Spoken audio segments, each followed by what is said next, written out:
কী করবেন? এর মধ্যে অনেক মুসলমানরা আবার ইরানকে কাফের কিনে ফতুয়া দিচ্ছে। আরে বাবা, ফতুয়া দেওয়াটা খুব সোজা, তোমরা নিজেরা কি তা দেখছো একবারও? আল্লাহ কোরআনে ডাইরেক্ট বলছে যে ইহুদি খ্রিস্টানদের সাথে যারা বন্ধুত্ব করবে তারা ইহুদি খ্রিস্টান, ডাইরেক্ট। ইহুদ নাসার আউলিয়া, আল্লাহ বলছেন ইহুদি খ্রিস্টানদেরকে বন্ধু বানিও না। আমাইয়া তাআল্লাহু মিনকুম ফাইন্নাহু মিনহুম বাযুম আউলিয়াবাদ, এর হচ্ছে তারা একে অপরের বন্ধু। তোমাদের মধ্যে হতে যে তাদের সাথে বন্ধুত্ব করবে ফাউলাইকা মিনহুম, তারা ওদেরই অন্তর্ভুক্ত, ডাইরেক্ট। কাজী ওরা তার মুসলমানই না, আল্লাহর কোরআনের খেলাফ কাজ করে তারা কি মুসলমান? আর এই যে মধ্যপ্রাচ্য, এগুলো তো সবই দালাল, এগুলো সব ইহুদি খ্রিস্টানদের পক্ষে। ইহুদি খ্রিস্টানরা আগে পাহারা দিয়ে গদিতে বসেই রাখে, তারা মনে করে যে এইরকমই আমরা কিয়ামতময় থাকবো। আরে বেটা, তোমরা যাদের এখন যারা এই লড়ছে, এরা যদি না থাকে, শেষ হয়ে গেলে তারপর তোমাকে তো কান ধরে নামাই দেবে সব। তোমাকে জন্য একটা গুলিও খরচ করা লাগবে না। কি আছে এদের যে এরা ই করবে? এই ইহুদি খ্রিস্টানরা তো একটা বিরাট প্ল্যান নিয়ে পৃথিবীতে অগ্রসর হচ্ছে। তারা ইরানকে ধ্বংস করলে পাকিস্তান ধ্বংস করবে, পাকিস্তান ধ্বংস করতে পারলে তারা তুরস্ক ধ্বংস করবে, মুসলমানদের কাছে কোনো ক্ষমতা যাতে না থাকে। এরপর সৌদিতে যারা আছে ওগুলো তো গরু গাধা, ওগুলোর কান ধরে নামাই দেবে, ওগুলোর নামার যুদ্ধ লাগবে না।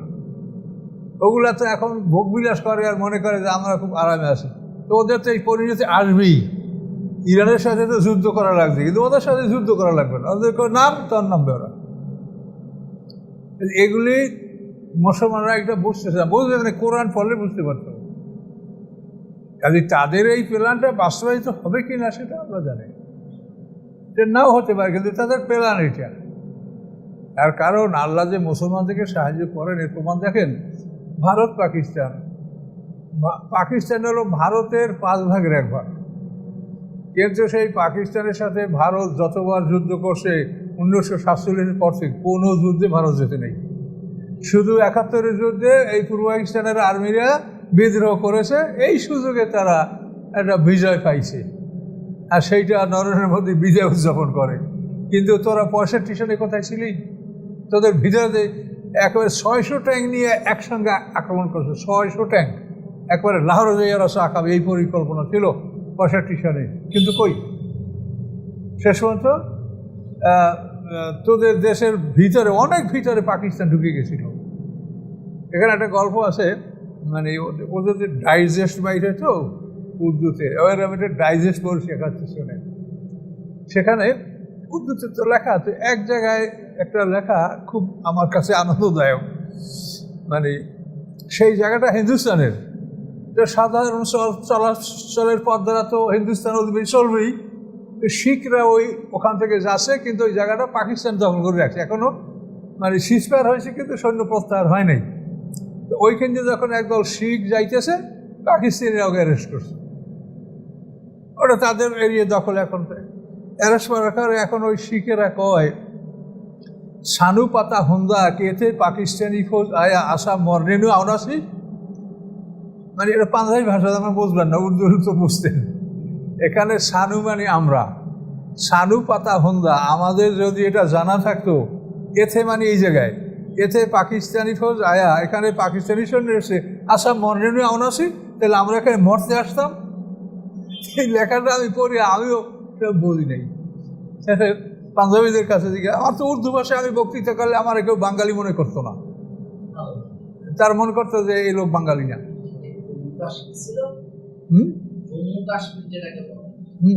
ওটা না, এটা হলো 65 সালের যুদ্ধের খবর। ওইখানে শিখেরা বলছে সানু পাতা হুন্দা খেতে পাকিস্তানি ফৌজ আয়া আসাম মর্নেনু আওনাসি। আমরা জানতাম যেখানে পাকিস্তানি সৈন্য, তো আমরা এখানে মরতে আসবো, এটা তো আমাদের দেশ, আমরা চলতেছিলাম। তাহলে দেখেন, কোনো যুদ্ধে কিন্তু তারা, পাকিস্তান ছোট্ট রাষ্ট্র, তাদের সুবিধা করতে। এবারও কিন্তু তারা 100 বিমান নিয়ে পাকিস্তানকে আক্রমণ করছে, কিন্তু পাকিস্তানের সীমারেখা রেখা তারা ঢুকতেই পারে নাই, তাদের বিমান ফেলাই দিয়েছে 8-10টা পাকিস্তান। তাহলে এখন আল্লাহ তাআলা সব কিছু করে। ইরানকে যে আঘাত করছে, তাতে যদি আণবিক স্থাপনার ক্ষতি হইতো, তাহলে তেজস্ক্রিয়া এটা বাইরে প্রমাণ হইতো, বাইরে একটা খারাপ তেজস্ক্রিয়া বাইরে, যাতে মানুষের শারীরিক অসুস্থ হইতো বা কিছু, এগুলো কিছু হয় নাই। ওই কয় যে আমরা মালামাল আগেই সরাই নিয়েছি, আমরা জানি যে আমেরিকা আমরা করতে পারি, তো খালি বাংকারে হামলা করছে, তাতে কতখানি কি কিছু হোক না হয় না হয়েছে। কিন্তু এখন তো দেখলাম যে ট্রাম্প সিজ ফায়ার করতে বলছি, ইসরায়েলকে বসে বন্ধ করো। তার কারণ এইটা নিয়ে যদি ট্রাম্প একটা বিশ্বযুদ্ধ শুরু করে, এই যুদ্ধে সমস্ত দায়িত্ব ট্রাম্পের উপরে আসবে এবং বিশ্বের সবাই ওকে চাপ দেবে। এই জন্য এখনকার যুদ্ধ বন্ধ করো। ইরান বলছে যে যদি ইসরায়েল বন্ধ করে তো আমরা বন্ধ করবো। তাহলে এখন দেখেন আল্লাহ যে মুসলমানদেরকে সাহায্য করে, এটা কিন্তু আল্লাহর কথাটা সত্য, কিন্তু মুসলমান হইতে হবে। আর এই যে মধ্যপ্রাচ্য, এগুলো তো সবই দালাল, এগুলো সব ইহুদি খ্রিস্টানদের পক্ষে। ইহুদি খ্রিস্টানরা আগে পাহারা দিয়ে গদিতে বসেই রাখে, তারা মনে করে যে এইরকমই আমরা কিয়ামতময় থাকবো। আরে বেটা, তোমরা যাদের এখন যারা এই লড়ছে, এরা যদি না থাকে, শেষ হয়ে গেলে তারপর তোমাকে তো কান ধরে নামাই দেবে সব। তোমাকে জন্য একটা গুলিও খরচ করা লাগবে না। কি আছে এদের যে এরা ই করবে?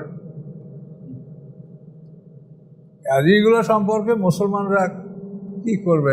এর মধ্যে অনেক মুসলমানরা আবার ইরানকে কাফের কিনে ফতুয়া দিচ্ছে। আরে বাবা, ফতুয়া দেওয়াটা খুব সোজা, তোমরা নিজেরা কি তা দেখছো একবারও? আল্লাহ কোরআনে ডাইরেক্ট বলছে যে ইহুদি খ্রিস্টানদের সাথে যারা বন্ধুত্ব করবে তারা ইহুদি খ্রিস্টান, ডাইরেক্ট। লা তাত্তাখিযু ইয়াহুদা ওয়ান নাসারা আউলিয়া, আল্লাহ বলছেন ইহুদি খ্রিস্টানদেরকে বন্ধু বানিও না। ওয়া মান ইয়াতাওয়াল্লাহু মিনকুম ফাইন্নাহু মিনহুম বাযুহুম আউলিয়া বায, এর হচ্ছে তারা একে অপরের বন্ধু। তোমাদের মধ্যে হতে যে তাদের সাথে বন্ধুত্ব করবে ফাউলাইকা মিনহুম, তারা ওদেরই অন্তর্ভুক্ত, ডাইরেক্ট। কাজী ওরা তাহলে মুসলমানই না? আল্লাহর কোরআনের খেলাফ কাজ করে তারা কি মুসলমান? কাজী এরা যতই পাগড়ি বাঁধুক, এরা মুসলমানই না। আর তোমরা তাদের সমর্থন করছো, ইরানকে বলছো কাফের। ইরানের ত্রুটি আছে, ইরানের সাথে আমরা একমত না, সেটা ধর্মীয় মতবাদ, ধর্মীয় পার্থক্য তাদের সাথে আমাদের আছে, কিন্তু তারপর যে কাজটা ভালো কাজ করলে সেটা তো আমরা ভালো বলবো। তো যাই হোক, এসব বিষয় সবই কোরআনে আসে, আমাদের কোরআনের বাইরে থেকে কোনো কথা বলতে হবে না, আমরা সবই কোরআনে পাচ্ছি। আল্লাহ তাআলা কি না বলেছে কোরআনে বলেন?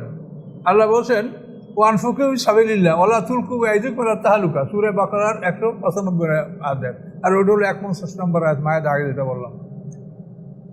আল্লাহ বলছেন তোমরা আল্লাহর পথে সম্পদ ব্যয় করো, নিজেদেরকে ধ্বংসের মধ্যে ঢেলে দিও না। আল্লাহর পথে অর্থাৎ জিহাদে, যুদ্ধে সম্পদ ব্যয় করো, নিজেদেরকে ধ্বংসের মধ্যে ঢেলে দিও না। তাহলে এখন যদি জিহাদের জন্য উদ্দেশ্য যদি সম্পদ ব্যয় না করে, এটা তো ধ্বংসই হবে। আল্লাহ অন্য আয়াতে সূরা আনফালের 60 নম্বর আয়াতে আল্লাহ বলছেন যে ওয়াইদু লাহুম মাসতাতাউ মিন কুওয়া, তোমাদের সাধ্য অনুযায়ী তোমরা শক্তি সংগ্রহ করো। হ্যাঁ, রেবাতুল খাইল, ঘোড়া বেঁধে রাখো। তুরহিউনা বিআদুল্লাহি আদুওয়াকুম, এগুলি দ্বারা তোমরা আল্লাহর দুশমন তোমাদের দুশমনদেরকে ভয় দেখাবে। ও আখারিনা, এবং অন্য দলও আছে এদের পিছনে, লা তা'লামুনহুম, আল্লাহ তোমরা তাকে জানো না, আল্লাহু ইয়ালামু, আল্লাহ তাদেরকে জানে। এখন আল্লাহ সেই যুগের সর্বশ্রেষ্ঠ যুদ্ধের মাধ্যম বা বাহন ছিল ঘোড়া। আচ্ছা, আর ঘোড়া মানে তো শক্তি, হর্স পাওয়ার দিতে পেরেছে, সব শক্তি ব্যাপার হয়।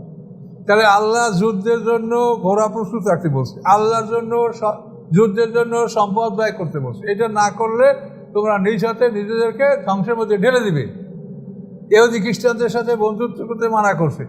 এই আয়াতগুলো অমান্য করি, আর তারা বুজুর্গ আর পিসাব, কি এদের কোন পিসাব আমি তো বুঝি না। কোরআন দৃশ্যে তারা মুসলমানের আওতাই পড়ে না। এখন মুসলমান বলা যায় এমন কোনো আমি তো কাজা দেখি না কোরআনে। আমি যদি গার বলি তাহলে বলেন, আমি সব কোরআন আয়াত থেকে বললাম, এগুলি আল্লাহ বলেছেন তারা একটাও মানে না, তাহলে তারা কিসের মুসলমান? কাজে এই জন্য কীভাবে কি হবে আল্লাহ জানেন। মুসলমানরা সমূলে ধ্বংস হবে না। যদি সৌদি আরবগুলা বা অন্যান্য আরব রাষ্ট্রগুলোও শত্রুরা দখল করে, তাতেও কিন্তু মুসলমান নির্মূল হবে না। ওর মধ্যে এখনও ওই সব দেশে বহু মুসলমান আছে, কিন্তু ওদের ভয়তে তারা মুখ খোলে না। আরবে ইসলাম বোঝা মানুষ নাই, মক্কা মদিনে ইসলাম বোঝা মানুষ নাই, বহু মানুষ আছে, ওদের ভয়তে মুখ খোলে না তারা। কাজে ওদেরকে যদি ইহুদি খ্রিস্টানরা কান ধরিয়ে নামায়, তারপরও মুসলমান থাকবে পৃথিবীতে, এবং এই মুসলমানদের নেতৃত্ব ইমাম মাহাদি দেবেন, এই মুসলমানদের নেতৃত্ব ঈসা আলাইহিস সালাম দিবেন, এবং শেষ পর্যন্ত এই ইহুদি খ্রিস্টানরা যদি তার আগে ধ্বংস না হয় তো ওই সময় অনিবার্য ধ্বংস হবেই, এতে কোনো সন্দেহ নেই। আর আগে যদি হয় তা সেটা আল্লাহ করতে পারে, আর না হলে ওই সময় তারা হবেই ধ্বংস, দুটা জাতি ধ্বংস। কি ব্যাপার, আল্লাহ যাতে স্পষ্ট বলছে যে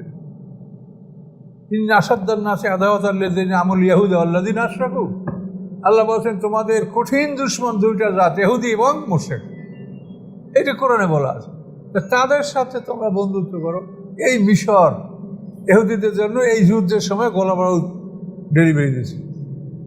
ফ্রান্স থেকে গোলা বারুদ ভরা জাহাজ আসে, পর্তুগালে ভেটতে চাইছে, ভেটতে দেয় নাই, ভূমধ্য সাগরে পড়তো। এরপরে আলেকজান্দ্রিয়া মিশরের ভূমধ্য সাগরের এই আলেকজান্দ্রিয়ার নৌবন্দরে ইসরায়েলের এই গোলা বারুদ আনলোড করে ইসরায়েলকে দিয়েছে মিশর এই যুদ্ধের সময়। আর উপরে কি আর আমরা ইহুদির বিরুদ্ধে আছি, কি কত বড় মুনাফিক। এবং এগুলো আপনারা দেখেন, এই মিশর, এখানে তো একটা গণতন্ত্র রাষ্ট্র সৃষ্টি হয়েছিল, মুর্শি মিশরের প্রেসিডেন্ট হয়েছিল না? সৌদি আরবের মদদে মিশর এই লোকটাকে পতন ঘটাইয়ে আবার সেখানে রাজতন্ত্র ফিরে আসে। সৌদি আরবের মদদে এটা হয়েছে।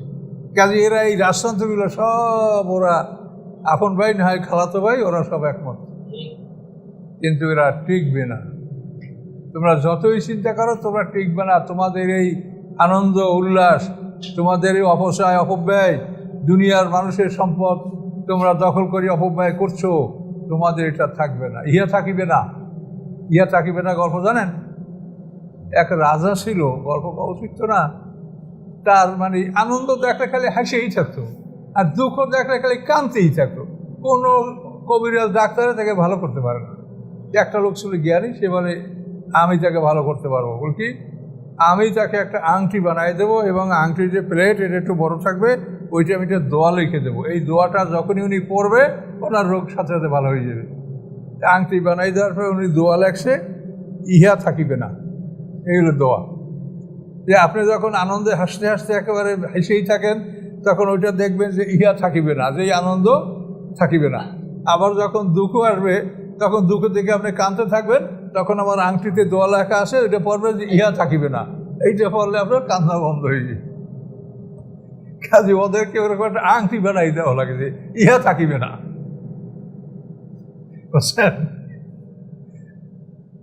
বেয়াদবের দল, এই ফতুয়া।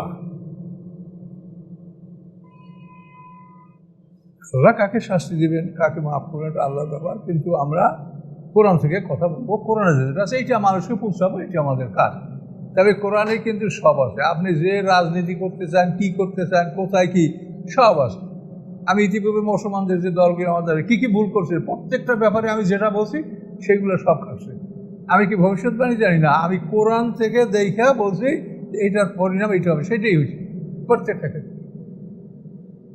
কিন্তু এরা দল করে, বহু লোক আছে, কিন্তু কোরআন বোঝার মতো একটা লোক তাদের মধ্যে নাই যারা সঠিকভাবে কোরআন বোঝে সবাই, কিন্তু সঠিকভাবে বোঝার লোক খুবই কম।